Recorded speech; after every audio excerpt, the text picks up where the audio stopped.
بے خوف ہو کر منگوا رہے ہوں گے. ہے نا, ہم کوئی بھی چیز کھاتے ہیں, کوئی بھی چیز استعمال کرتے ہیں تو تھوڑا سا ہم کو اس میں خوف ہوتا ہے کہ وہ ختم ہو جائیں گے, ہے نا. ایک یہ خوف ہے. دوسرا کیا خوف ہوتا ہے کہ ہم زیادہ کھا لیں گے تو بدہضمی ہو جائیں گی, ہے نا, یا سردی ہو جائیں گی. تو یہ خوف ہمارے اندر کچھ نہ کچھ رہتا ہے, لیکن وہاں پہ یہ خوف بھی ہمیں نہیں رہے گا. یہ بھی خوف ہمیں نہیں رہے گا, بلکہ ہم بہت ہی اطمینان سے ہماری زندگی گزاریں گے. بے خوف ہو کر ہماری زندگی سکون اور چین سے ہر ایک نعمت کا لطف اٹھاتے ہوئے ہم ہماری زندگی کو گزاریں گے انشاءاللہ. بسم اللہ الرحمن الرحیم. اور آیت نمبر 180. بسم اللہ الرحمن الرحیم. وَلَا يَحْسَبَنَّ الَّذِينَ يَبْخَلُونَ بِمَا آتَاهُمُ اللَّهُ مِنْ فَضْلِهِ وَهُوَ خَيْرٌ لَّهُمْ بَلْ هُوَ شَرٌّ لَّهُمْ سَيُطَوَّقُونَ مَا بَخِلُوا بِهِ يَوْمَ الْقِيَامَةِ وَلِلَّهِ مِيرَاثُ السَّمَاوَاتِ وَالْأَرْضِ وَاللَّهُ بِمَا تَعْمَلُونَ خَبِيرٌ. بسم اللہ. اس کا ترجمہ کچھ اس طرح سے ہے, اور وہ لوگ جو اس میں بخل کرتے ہیں جو اللہ نے انہیں اپنے فضل سے دیا ہے, ہرگز گمان نہ کرے کہ وہ ان کے لیے اچھا ہے. جو جوڑ کر رکھتے ہیں نا, جو کسی کو استعمال نہیں کرنے دیتے, کسی کے حق میں کسی کا حق بھی مار کے اپنے تجوری میں بند کر لیتے, کسی کا حق نہیں دیتے حق, اور اپنے گن کر اپنا مال رکھتے, یا کوئی چیز سے کسی کو فائدہ نہیں اٹھانے دیتے, سب خود کے لیے رکھ لیتے ہیں. تو ایسے لوگ کو اللہ تعالیٰ یہاں کیا فرما رہا ہے, کوئی ایسا بالکل نہ سوچے کہ یہ بالکل صحیح کر رہے, بالکل اچھا کر رہے, بلکہ وہ ان کے لیے برا ہے, بہت زیادہ برا ہے. عنقریب قیامت کے دن انہیں اس چیز کا طوق پہنا جائے گا جس میں انہوں نے بخل کیا, اور اللہ ہی کے لیے آسمان اور زمین کی میراث ہے, اور اللہ اس سے جو تم کرتے ہو پورا باخبر ہے. انسان سے بات چھپ سکتی ہے نا, چھپ کر ہم کچھ بھی کام کر لے تو لوگ ہم کو نہیں دیکھ پائیں گے کہ ہم کیا برا کر رہے کیا اچھا کر رہے, لیکن اللہ سے تو کوئی بات چھپ نہیں سکتی. اگر ہم کسی کے 1 انچ بھی جگہ لے لیے, یا سوئی کا دھاگا بھی اگر ہم لے لیے, تو اس کی خبر اللہ تعالیٰ کو ہو جاتی ہے. تو ہم بخل نہ کریں. ہمارے مال کو دیکھ ہمارے لیے استعمال کرنا ہے, ہمارے بال بچوں کے لیے استعمال کرنا ہے, ٹھیک ہے, لیکن جہاں دینے کا اللہ تعالیٰ نے حکم دیا تو وہاں دینے کے لیے بھی ہمارا ہاتھ آگے بڑھائے, اور دینے کے بعد خوف نہ کرے بلکہ خوش رہے.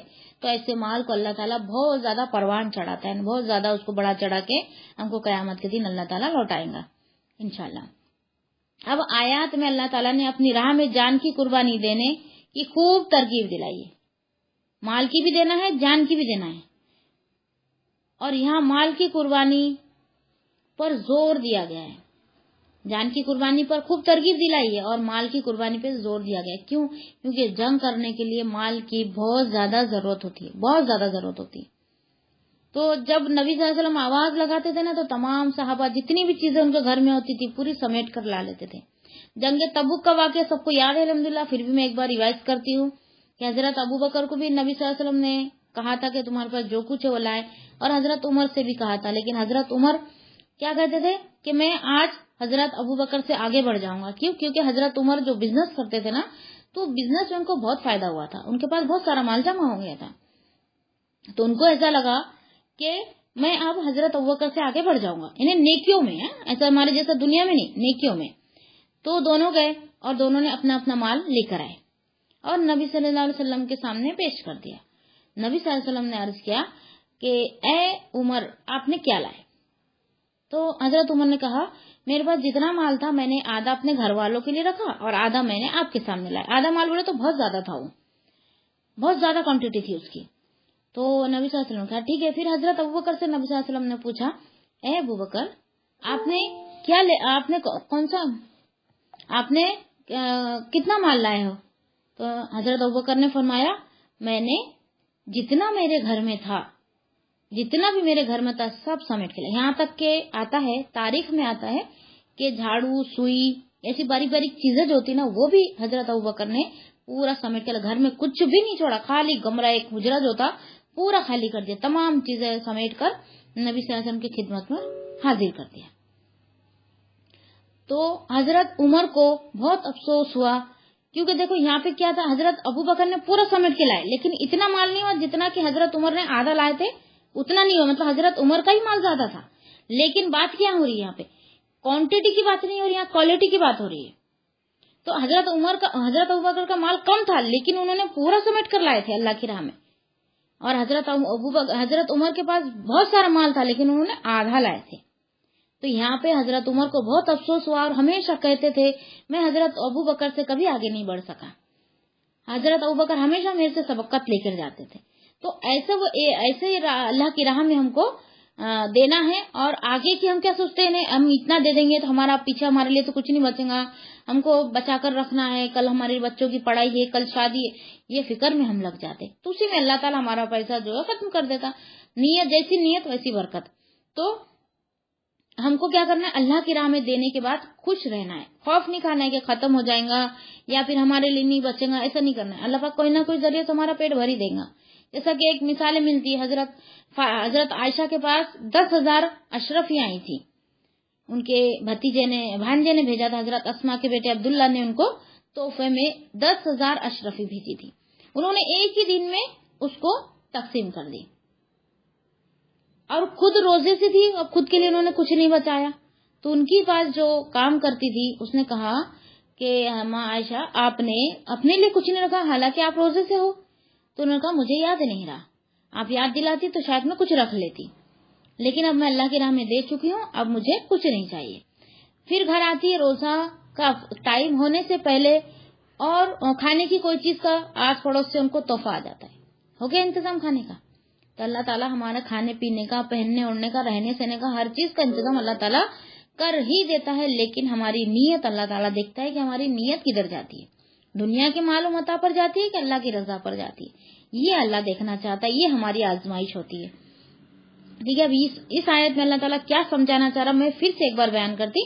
اس آیت میں اللہ تعالیٰ نے اپنی راہ میں جان کی قربانی دینے کی خوب ترغیب دلائی اور یہاں مال کی قربانی پر زور دیا ہے اور بخیلوں کے لیے شدید وعید کا ذکر کیا ہے کہ وہ یہ نہ سمجھے کہ مال جمع کرنا اس کے لیے نفع بخش ہے, بلکہ یہ قیامت کے دن عذاب علیم یعنی علیم کا مطلب کیا ہے, دردناک عذاب علیم کا سبب بنے گا اور توق بنا کر ان کی گردن میں ڈال دیا جائے گا.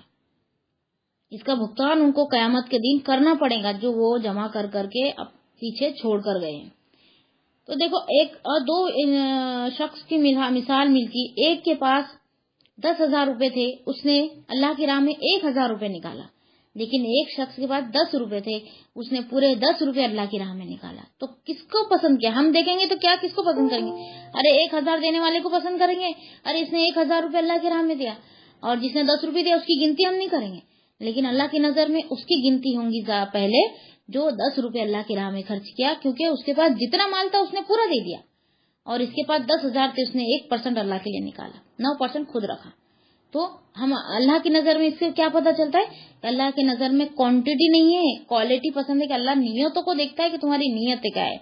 دیکھو عید الاضحیٰ کا ہی دیکھ لو, ہم مثال کے طور پہ عید الاضحیٰ جب آتی ہے تو گوشت جب ہم قربانی کرتے ہیں تو اس کا گوشت, اس کلیجی جو بھی نکلتا ہے بکرے کے اندر, تو کون کھاتا ہے؟ ہم ہی کھاتے ہیں نا, فائدہ ہم اٹھا رہے ہیں. لیکن ہمارے اللہ کو کیا پہنچ رہا ہے؟ ہماری نیتیں پہنچ رہی ہے کہ ہم کس نیت سے کاٹ رہے ہیں.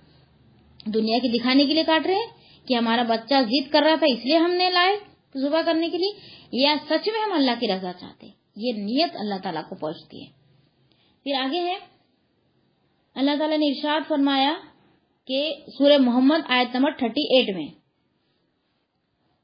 ہاں انتم ہاؤلائی تدعون لتنفقوا فی سبیل اللہ فمنکم من یبخل ومن یبخل فانما یبخل عن نفسہ واللہ الغنی وانتم الفقراء وان تتولوا یستبدل قوما غیرکم ثم لا یکونوا امثالکم.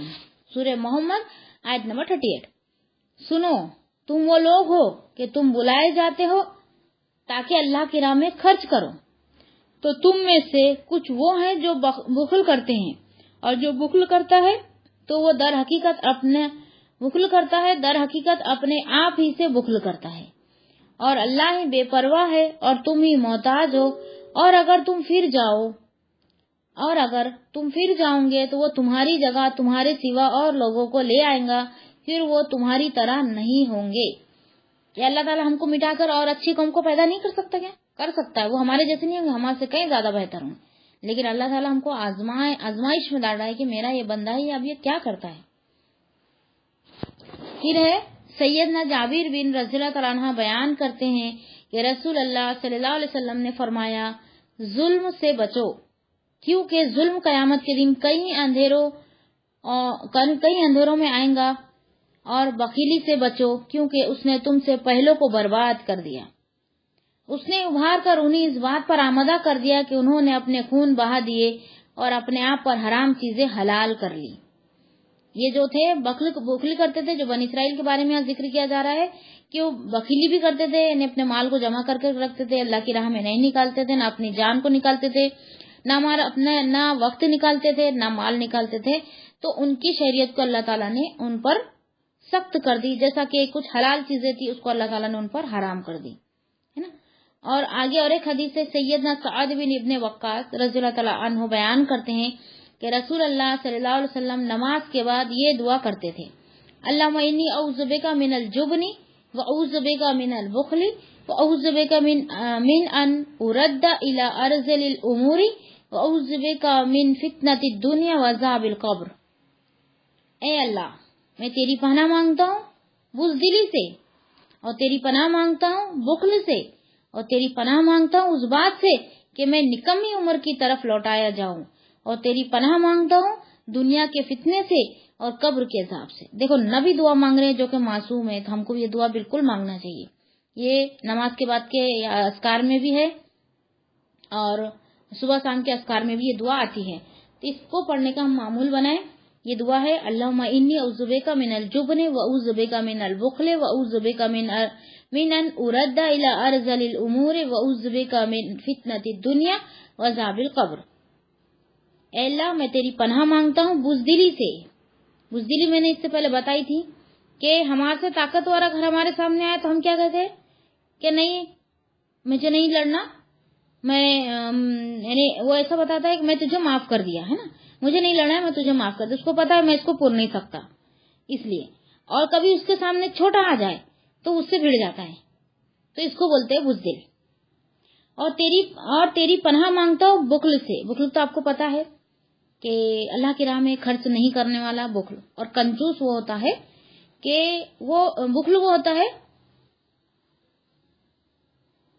اچھا گروپ میں سینڈ کرنا ہے تو میں یہ ایک دعا نہیں سینڈ کرتی بلکہ صبح اور شام کے اذکار سینڈ کر دیتی ہوں۔ ہاں باجی آج دعا ہے، ٹھیک ہے، میں اس کا اتنا کمپلیٹ کر کے پھر میں دعا لے لیتی۔ اور صبح اور شام کے اذکار کے میرے پاس وہ ہے ایک فائل بنی ہوئی ہے الحمدللہ، تو ہم لوگ صبح شام اس کو پڑھتے ہیں، تو اس میں سب یہ دعائیں آ جاتی ہے، اور فرض نماز کے بعد کی دعائیں بھی اس میں ہے، تو میں وہ PDF بنا کر گروپ میں ڈال دوں گی، تو سب اپنے پاس لے کر اس کو سیو کر لینا، ٹھیک ہے۔ صبح شام پڑھنے کا آپ لوگ معمول بنا لیں گے نا تو آپ لوگ کو تھوڑے دن میں یاد ہو جائے گا، آپ یاد کرنے کی ضرورت نہیں پڑے گی، لیکن صبح شام پڑھنے کا اس میں معمول بنا لینا، ٹھیک ہے۔ اب اس دعا کو ہم سمجھ لیتے ہیں کہ پناہ مانگتا ہوں بخل سے۔ اب بخل وہ ہوتا ہے جو اللہ کی راہ میں خرچ نہیں کرتا بلکہ اپنے آپ پر ہی خرچ کرتا ہے، اور کنجوس وہ ہوتا ہے کہ وہ اپنے آپ پر بھی خرچ نہیں کرتا اور اللہ کی راہ میں بھی خرچ نہیں کرتا بلکہ وہ جمع کر کے رکھتا ہے، ٹھیک ہے۔ تو وہ یعنی اس کی وضاحت ہے، وہ کنجوس کی وضاحت یہ ہے۔ اور بخل وہ ہے جو اللہ کی راہ میں خرچ نہیں کرتا بلکہ خود کے لیے دنیا بھر کا خرچ کرے گا لیکن اللہ کی راہ میں دینے کے لیے اس کے پاس کچھ نہیں رہے گا۔ اور تیری پناہ مانگتا ہوں اس بات سے کہ میں نکمی عمر کی طرف لوٹ آیا جاؤں۔ اب نکمی عمر وہ ہوتی ہے جو بہت بڑھاپا آ جاتا ہے اور اپنی خود کی ہوش نہیں رہتی ہے، یعنی بچپنے جیسا وہ زندگی جیتا ہے، تو اس کو بولتے ہیں نکمی عمر۔ اور تیری پناہ مانگتا ہوں دنیا کے فتنے سے۔ دنیا کا فتنہ کیا ہے؟ مال، ہے نا، اور قبر کے عذاب سے۔ یہ چیپٹر بہت بڑا ہے، آج دعا ہے تو میں اس کو یہیں تک رہنے دیتی، کل انشاءاللہ ہم اس کو کنٹینیو کریں گے، ٹھیک ہے۔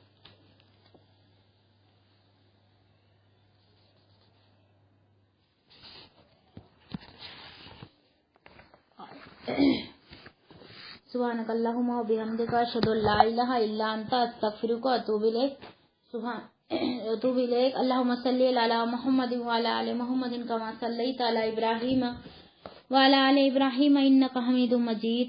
اللہم بارک علی محمد وعلی آل محمد کما بارکت علی ابراہیم وعلی آل ابراہیم انک حمید مجید۔ بسم اللہ الرحمن الرحیم، الحمد للہ رب العالمین، الرحمن الرحیم، مالک یوم الدین، ایاک نعبد و ایاک نستعین، اہدنا الصراط المستقیم، اہدنا الصراط المستقیم، اهدنا الصراط المستقيم صراط الذين أنعمت عليهم غير المغضوب عليهم ولا الضالين آمين.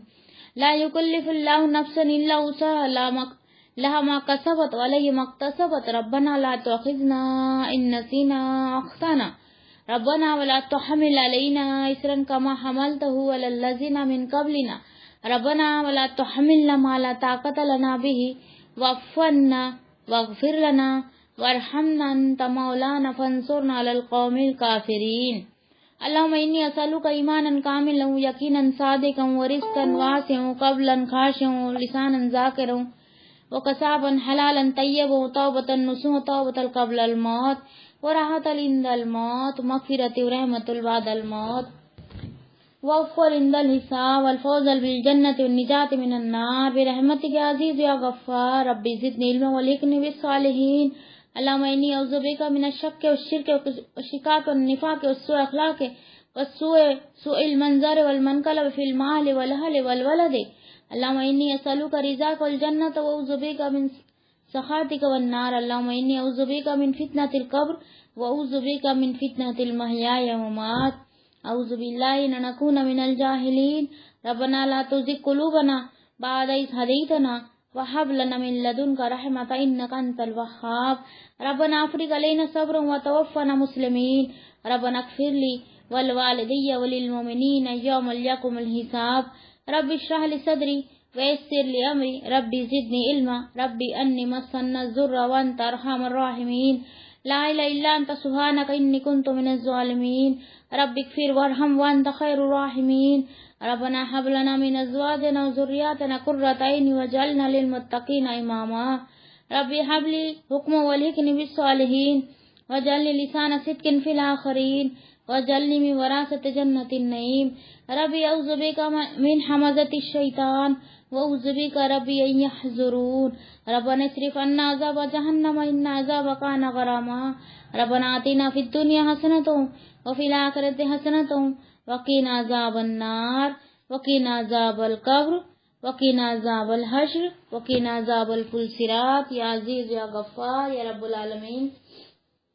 اللهم إني أسألك إيمانا كاملا اللهم إني أسألك علما نافعا وعملا متقبلا ورزقا طيبا. اللهم انفعنا بما علمتنا وعلمنا ما ينفعنا وزدنا علما. اللهم إني أعوذ بك من علم لا ينفع ومن قلب لا يخشى ومن نفس لا تشبع ومن دعوات لا استجاب لها.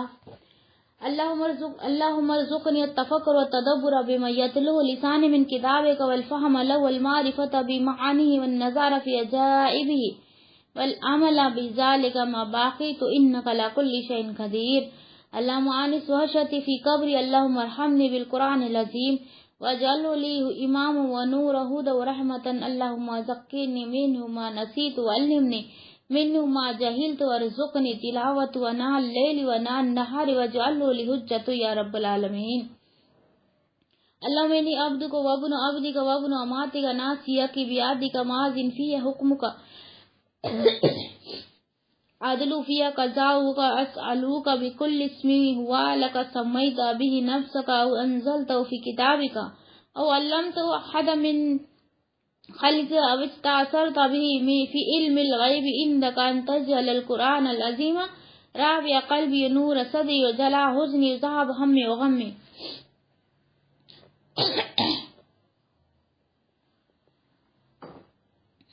اللهم اقسم لنا من خشيتك ما تحول به بيننا وبين معصيتك ومن طاعتك ما تبلغنا به جنتك ومن اليقين ما تهون به علينا مصائب الدنيا. اللهم متنا بأسمائنا وأبصرنا وقواتنا ما أحييتنا واجعله الوارث منا واجعل ثارنا على من ظلمنا وانصرنا على من عادانا ولا تجعل مصيبتنا في ديننا ولا تجعل الدنيا أكبر همنا ولا مبلغ علمنا ولا تسلط علينا من لا يرحمنا.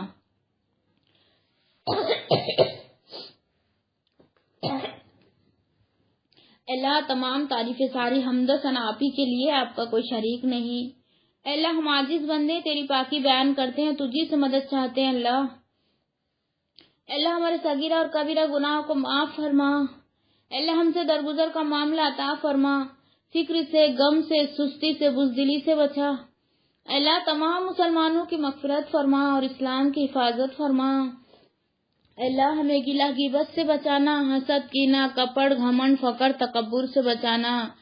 ہمارے دل کو پاک کر دے، نفاق سے، جھوٹ بولنے سے بچا۔ اللہ نفس کے شر سے بچانا، شیطان کے بہکاؤ میں آنے سے بچانا۔ اللہ ہمیں سیدھے راستے پر چلانا، اسلام اور مسلمانوں کی عزت عطا فرما۔ اللہ آپ کے رضا والے کام کرنے کی ہدایت فرما۔ اللہ آپ کے ناراضی اور غصے اور غضب سے بچا لینا۔ اللہ ہماری اولاد کو نیک بنا اور نماز کے پابند بنا، نیک عمل کرنے کی توفیق عطا فرما۔ اللہ ہماری اولاد تو قرآن مجید کو سمجھ کر، پڑھ کر، عمل کر کے دوسروں تک پہنچانے والے بنا۔ اللہ ہمیں بھی قرآن مجید پڑھ کر، سمجھ کر، عمل کر کے دوسروں تک پہنچانے والے بنا۔ برے منظر، برے حادثے اور برے اخلاق سے بچا لینا۔ اللہ ہم کو جہنم کی آگ سے بچا لینا اور بے شمار نعمتوں والی جنت کا وارث بنا۔ حق بات کہنے اور سننے اور اس کو مان کر عمل کرنے کی توفیق عطا فرما۔ اللہ مال اور اولاد کے آزمائش سے بچا۔ اللہ ہمارے ظاہر اور باطن کو ایک کر دے۔ اللہ تمام مومن مرد اور عورتوں کو بخش دے، تو بڑا ہی مہربان اور بخشنے والا ہے۔ اللہ جو قرض دار ہے ان کی قرض کی ادائیگی کرا دے، جو بے اولاد ہے ان کو اولاد عطا کر۔ اللہ جو بیمار ہے ان کو شفا عطا فرما، اچھے عمل اور اچھے اخلاق اور گناہوں سے بچنے کی توفیق عطا فرما۔ اللہ قبر کے عذابات اور اندھیرے سے بچا لینا، منکر نکیر کے سوالات سے ہماری مدد فرمانا، دجال کے فتنے سے بچا لینا۔ اللہ موت کی سختی کے وقت ہماری مدد فرمانا، ہماری تکلیفوں کو دور فرمانا۔ اللہ سکرات کے وقت ہماری زبان پر کلمہ جاری کر دینا، لا علاج بیماریوں سے بچا لینا۔ اللہ مرتے دم تک ایمان پر قائم رکھنا۔ اللہ ہمارے نام اعمال سیدھے ہاتھ میں دینا، مرنے سے پہلے سچی توبہ نصیب فرمانا، آخرت کی تیاری کی فکر کرنے والے بنا دے۔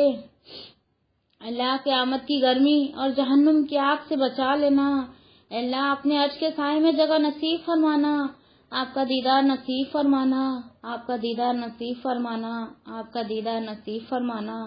اللہ محمد صلی اللہ علیہ وسلم کے ہاتھوں سے جام کوثر نصیب فرمانا، ہمارا حساب آسان کر دینا۔ اللہ ایسے عمل کرا دینا جو آپ کے دربار میں قبول ہو۔ اللہ دکھاوے اور ریاکاری والے عمل سے بچا لینا، شرک اور بدعت سے بچانا، صرف آپ کی رضامندی والے کام کرنے کی ہدایت نصیب فرما۔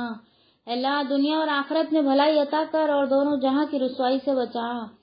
اللہ ہمارے دلوں میں صبر و شکر ڈال دے اور ہماری زبان کو ہمیشہ تیرا ذکر و شکر کرنے والی بنا، اور ایسا دل جو تجھ سے ڈر کر کام کرنے والا ہو۔ اللہ ہم کو گنہگار لوگوں میں شامل نہ کرنا، ہمیں تو نیکوکاروں میں شامل کر دے۔ اللہ ہمیں بخش دے، ہم پر رحم فرما، ہمیں ہدایت نصیب فرما، ہمیں حلال روزی نصیب فرما، ہمیں ہر بیماری، ہر مصیبت، ہر آنے والی بلاؤں سے محفوظ رکھنا۔ اللہ لا علاج بیماریوں سے بچا لینا۔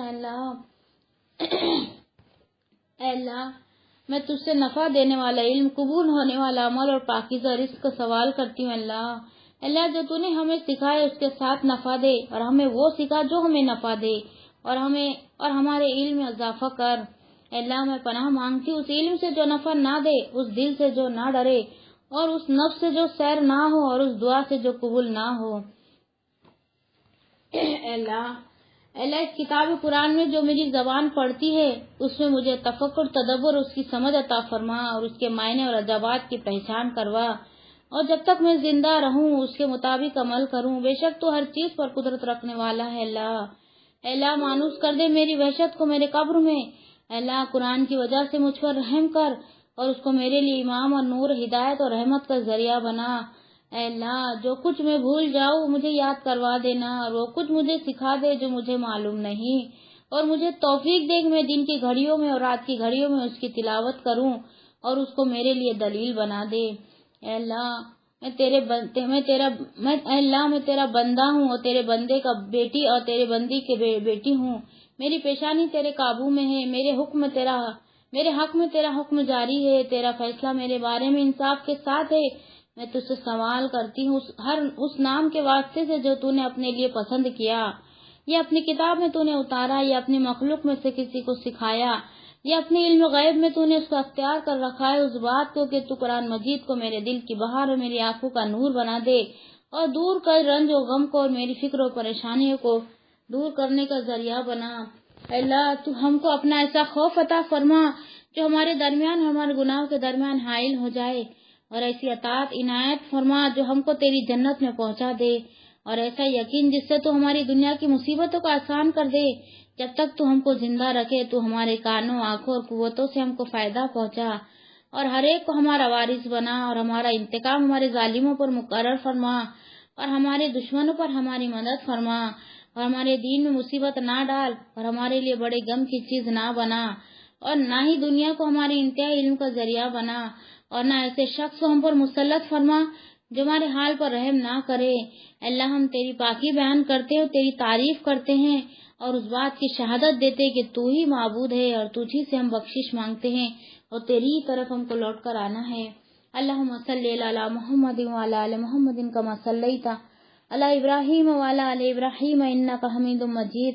اللہم بارک علی محمد وعلی آل محمد کما بارکت علی ابراہیم وعلی آل ابراہیم انک حمید مجید۔ سبحان ربک رب العزت عما یصفون، سلام علی المرسلین، الحمد للہ رب العالمین۔ سبحانک اللہم وبحمدک، اشہد ان لا الہ الا انت، استغفرک واتوب الیک۔ بسم اللہ الرحمن الرحیم، والعصر ان الانسان لفی خسر الا الذین آمنوا وعملوا الصالحات وتواصوا بالحق وتواصوا بالصبر۔ السلام علیکم ورحمۃ اللہ وبرکاتہ۔